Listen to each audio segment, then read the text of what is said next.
Emma Isaacs. I'm so excited to have you today. Thank you. It's You good to are be here. you are definitely one of my favourite people that I look up to in business, in life, as a mum, as a human being.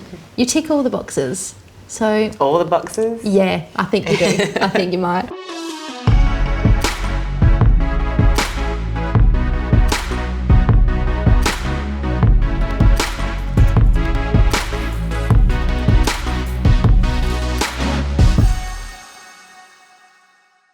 For my viewers who are tuning in today who aren't familiar with Business Chicks, please take us back in time to where this all began and how you've built this empire. We have just celebrated our 13th year in business, which is kind of extraordinary, and we're super pumped for it.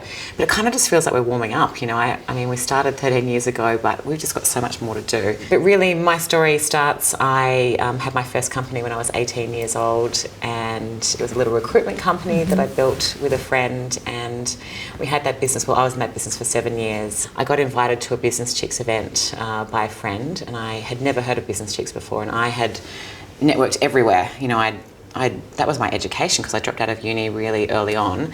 And so when I started in the corporate world, I just made sure I put myself out there and went to every single event, and, you know, I probably had thousands of business cards printed every single year. Now I don't even have a business card, but, you know, I was just so into networking. So for me to be invited to Business Chicks, to go there for the first time and to have never experienced it before, really blew my mind. And I fell head over heels in love, as we all do, with the whole Business Chicks vibe. And, you know, long story short, 6 months later, I ended up buying the business, and that was 13 years ago now. But Business Chicks it's a gathering of women in business, basically. Right. And you give us these inspiring humans to sit under and to listen and to kind of learn things from on the stage. And it's amazing. I mean, we have about 110 live events, like the ones we've spoken about, every year, but it's a real minority revenue stream for us, events. I mean, it's events where you come together and, as you say, you gather and you meet other people and you celebrate with your girlfriends and you learn from these amazing people we put on our stage, but it's such a small part of our business.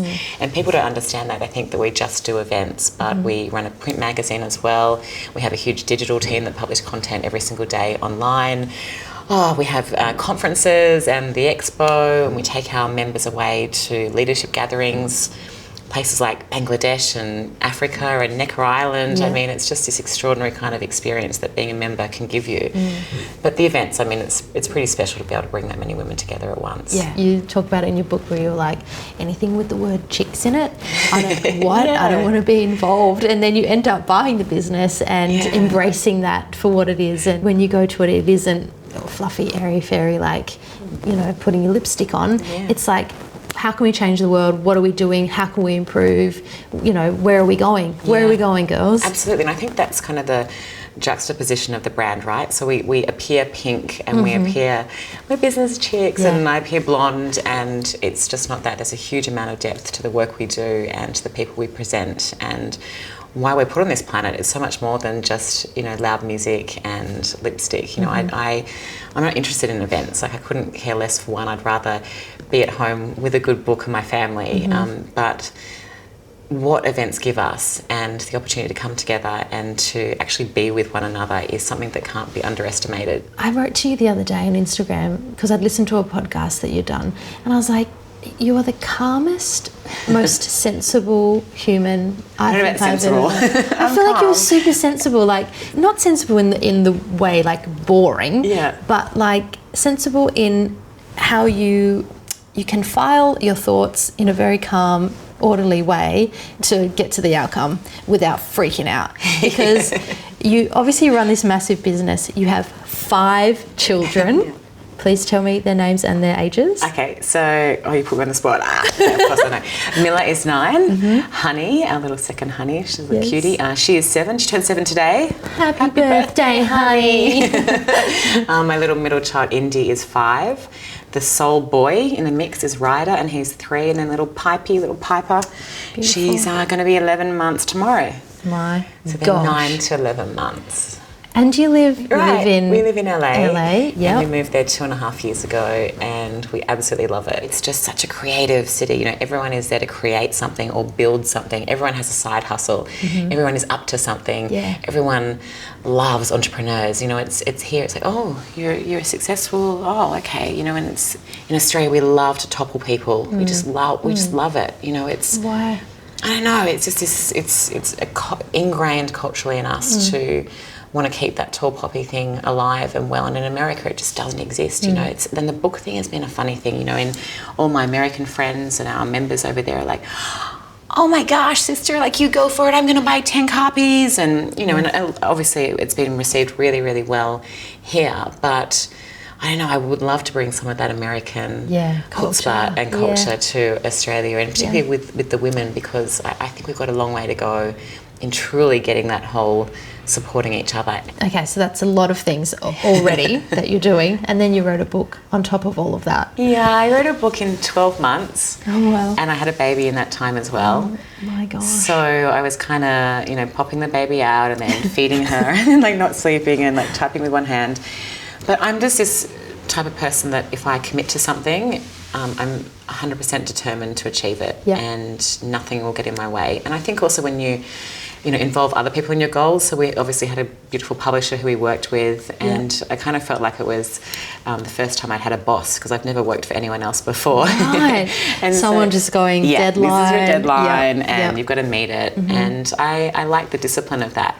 And it just held me to account a little bit more than when you work in your own business and you're like, yeah, it's cool, I can get to that. Or so I like the structure. And I don't know, I feel I've got a few more books in me. I think everyone's got a book in them, but I enjoyed writing this one. I have a question for you. Yeah. There's a quote, I think it went up on the Business Chicks Instagram the other day, and it says, there are some weeks where I have green smoothies for breakfast, and I take off my makeup every night, and I go to my kids' school concerts. Then there are a lot of weeks where I work my tail off, the kids haven't brushed their hair for days and have only eaten the crust of their cheese sandwich, and that's life. I just try to bring awareness to the fact it's all chaos. Sometimes it works and sometimes it doesn't. How do you find your calm in the chaos? I mean, I am very, very, very calm, and I'm very zen, but I've worked on that. It's sort of like I sort of came out super relaxed. I suppose that all the children started to come along, and my hubby and I just would find ourselves in moments of just staring what at have we each other. What have we actually done here, and would remind me why we're doing this again. You know, I'm one of those people that is very hard on myself in terms of trying to just check in all the time and asking myself a couple of questions. So the best one for me is always, is this working or is it not working in every situation, right? So it can be like in the morning rush for school, and there's 5 kids everywhere, and there's 4 school lunch boxes, and there's people everywhere, and they're always fighting with each other, and like the hair is not done, and like I know that probably 3 of them didn't clean their teeth like since yesterday. I know that, you know, but I still can't bring myself to make them because it's going to be an argument. So in all of that, you know, there are moments of, okay, this is not working, and what do we need to do to change it? So I suppose I'm just very pragmatic about that, and I talk about it a lot in the book. You know, the systems really do set you free, and when you have that many people, it doesn't matter if you have 2 kids or 5 kids, the same things and rules apply. So I am super calm, but I'm OCD. Like, I'm really, really OCD about a lot of stuff. So our house, when friends come over to my house and they say, this house kind of works better than friends of mine who have 1 kid. Right. And I think it starts with how you view it, right? So I don't try and control things. You know, I walk in and it's like, oh my gosh, wow, this is happening. But I don't try and fix it. I'm not running around fixing stuff. You know, I'm like, it's the acceptance thing. This is how it is. This is how life is for the moment. One's having a meltdown. The other one, you know, hasn't cleaned their teeth for 2 days. We're not striving for perfection. We're not striving to have everyone looking a certain way and acting a certain way, because kids, that's the biggest lesson, right, in parenting. You know this, you cannot control them. No. And I think you get that first lesson, I don't know what your births or pregnancies were like, but all 5 of my kids were at least 7 days overdue. So 2 of them were 7 days, the other 2 were 10 days overdue, and my honey was 15 days overdue. You know, you can't control this. And it's actually been a really beautiful lesson to take into business as well, because it's just lots of things that are out of our control. in your book, you talk about Tanya Austin, who owns DeCuba, the fashion label. She's beautiful. She's been in business a long time, and you talk about how she doesn't like to have the spotlight on her. I think the chapter in the book is make more moves and less announcements, and I was like, this is genius.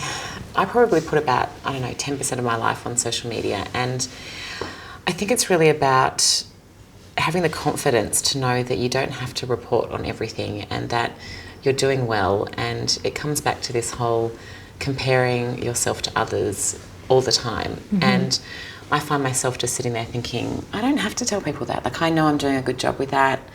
It'll speak volumes eventually. People will see that we have a great reputation, that we look after people, that we're kind to people, that we're decent humans. And I don't have to do that work. Tanya, who's the case study I call upon in the book, her and I have been best mates for a number of years. And she co-founded Cotton On and now DeCuba, and she is one of the most successful businesswomen in this country. She doesn't feel the need to have to tell everyone because she's so self-aware and self-assured and quietly confident that she doesn't need to kind of tell everyone. And I love and respect that. Can we talk about if it's not a hell yes, then it's a no? Yeah. This is so great. So this is gorgeous Dr. Libby Weaver's magic, if you like. She's a nutritional biochemist. I mean, she's probably got 17 degrees, and what she doesn't know about nutrition and the way the body works is not to be known. But yeah, she taught me this, and so when you're placed or faced with a decision in front of you, you have to think about it. If you don't get that kind of absolutely yes, I have to do this. Oh my goodness, I'm dying to do this. Then it's probably a no. And it goes like in your game with clothes, you would know this. Like if you put on, you're like, oh, I think it may be, I think it could work. It's like, nah, that's not a hell yes. So get it off, put something else on. So I use that as kind of a barometer for making decisions in my life. And the decisions are made down there in your gut, and it really never fails you. So I just try and look at everything like that. If I don't really, really, really want to do something, I say no. What's your best advice to someone who finds it hard to say no? Practice. Yeah. Just practice over and over and over. And it sounds really daggy, but I say try and practice a few sentences like out loud. I know that sounds funny, but no, I can't do that because I need to be somewhere else on that day. Like say that 10 times over. It's just like a muscle that needs to be flexed over and over and over. How important is kindness? I'm such an advocate for kindness, and I just feel like there's no excuse to not be kind. Kindness can be wrapped up in so many different gifts, right? It's just about giving someone your time, or even in the world that we live in, giving someone your eye contact and just being with you right here, and not sort of looking over your shoulder to see who's coming next, or checking the phone, or we have forgotten just how to be with each other. It's true. That in itself is a real gift, and I think it's one of the kindest things you can do.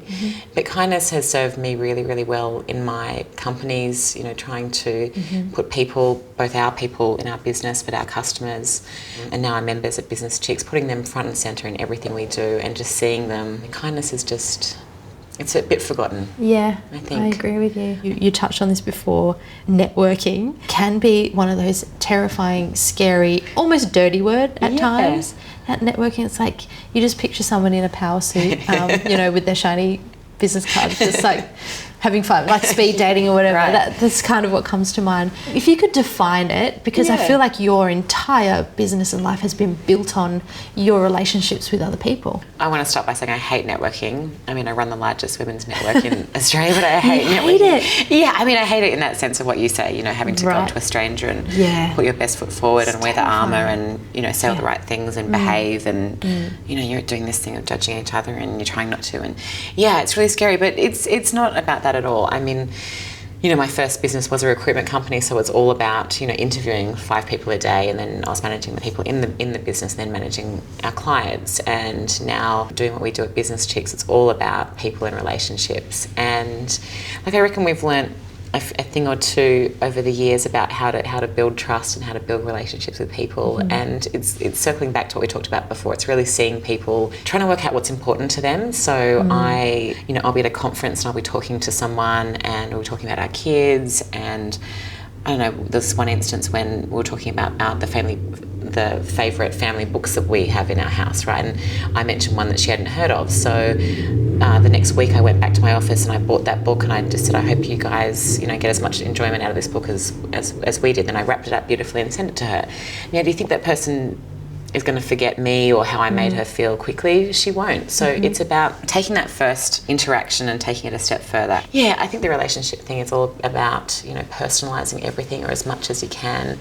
And we've had some pretty epic, things over the years. I mean, with the talent that we've travelled around with, like Kate Hudson loved her green juice, so we made sure the green juice was in every hotel room and every green room for her. And she's like, oh my gosh, this green juice is like everywhere. It's so popular in Australia. No, babe, we're following you with the green juice. Fairies, there's green juice fairies. I mean, there's been so many amazing people you've worked with. You've mentioned a few of them. Yeah. But who's been one of your top faves? Like, give me your top two. Seth Godin. We tried to get him to come to Australia for like 8 years. He's a blogger, author, guru. Yeah. Amazing. So he eventually did come to Australia and spoke for us, and I've kept a friendship up with him for all this time. And we have tea when I go to New York, and he's just a very, very generous, beautiful soul. So he's up there for me. Dr. Brené Brown is up there for me. She is everything. Can I just tell you? I need 3, by the way, but yeah, tell me. Yeah, okay, you can have 3. I've only ever been starstruck 2 times in my entire life. Yeah. I'd like to think I can keep it together fairly well. Yeah. Beyonce. Wow. Could not even shut down. My brain had nothing. Nothing. And Brené Brown, because I went to the breakfast and then I was leaving. I was going to work or wherever I was going. And one of your girls came and just grabbed me and said, come and meet Brené. And I was like, no, I'm not ready. But I was in the room, and then someone just gave me her book, and she's like, oh, do you want to come and meet Brené? I was like, no. And I got there and I was like this.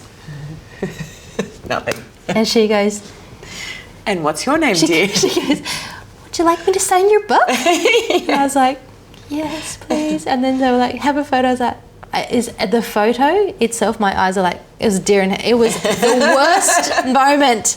I was a total write-off. Yeah, but she's exquisite. Because she's exquisite. She's so amazing. She's everything. But you know what? I mean, the beauty of our work is we get to travel with these people in their sneakers. Intimately. Yep. Yeah. We get to be there over dinners. We get to see them, sometimes at their worst when they're stressed before they go on stage, when something hasn't gone well. Yeah. That is the true mark of a person, right? Right. And when you ask me that question, who are you asked top 2, but I'm going to give you a third. My third would be Diane von Furstenberg. And the 3 I've given you, Seth, Brené and Diane, all, kindly have supported me with the book and endorsed it, and I've remained friends with them after all this time. But how they are when they're off stage is what I admire. I loved it when Sophia Amoruso came. I was actually booked to style her the day after that breakfast for Collective magazine. Right, she's going to be on the cover. Then on the way to the Business 6 breakfast, I got a phone call from Collective saying, shoot's off. We've just got word about her business going bankrupt. And I'm thinking, I'm so stressed out for you because you're about to go on stage with her and interview her in front of thousands of women about business, and her business has just been announced into bankruptcy. And I was like, oh my gosh, how is she going to handle this? How is this is going to be? I'd be so stressed if I was you. We knew the day before. She did Brizzy for us and she was amazing and on fire and the whole thing. Then we travelled together to Melbourne, and she did Melbourne. She was a little off in Melbourne, like a little quieter. And I thought, okay, I don't know what's going on, but I think it's maybe just jet lag, and that's great. Still incredible, but just a little something going on. But I was like, that's none of my business. We're going to do it. I get a call when I'm going through security at Melbourne Airport from one of my PR people, and she says, okay, you're about to hear this, but it's broken in the US. It is all over, it's all online that her business has filed for bankruptcy. It's going to hit the Aussie media any minute now, but you need to have the heads up. I saw her that afternoon and we talked about it. We spent a lot of time in the green room, and, we had, I think there was like 1,800 women at that event that had come to see Sophia talk, and you were one of them, and everyone knew what had gone on. So it was that moment of people saying, is she going to go there? And it's like, you cannot not go there. Of course. It has to happen. So I really just tried to say, you know, try and be really gentle with her and say, we have to go there. I'm gonna be as gentle as possible, but you have to tell the story. She's like, I get it. I have to. I know. 100% kudos to her. She was so vulnerable. She was so real. She showed up. Do you know what I mean? Yeah. She was that for all those women, and I admire her immensely for that. Emma, I could honestly talk to you all day, but I'm not sure you want to talk to me all day. I do want to talk to you all day. Thank you for everything, just for being who you are, for leading the way, for flying the flag for women in business, for writing this book. I'm obsessed already with the first 3 chapters. I can't wait to read the rest. Everyone, read this book. Even if you're a guy, read it. It's brilliant. You're brilliant. Love Thanks, you. Jules. Big Love you fan. more. Thank you, Thanks gorgeous. for coming to tea. Thank you.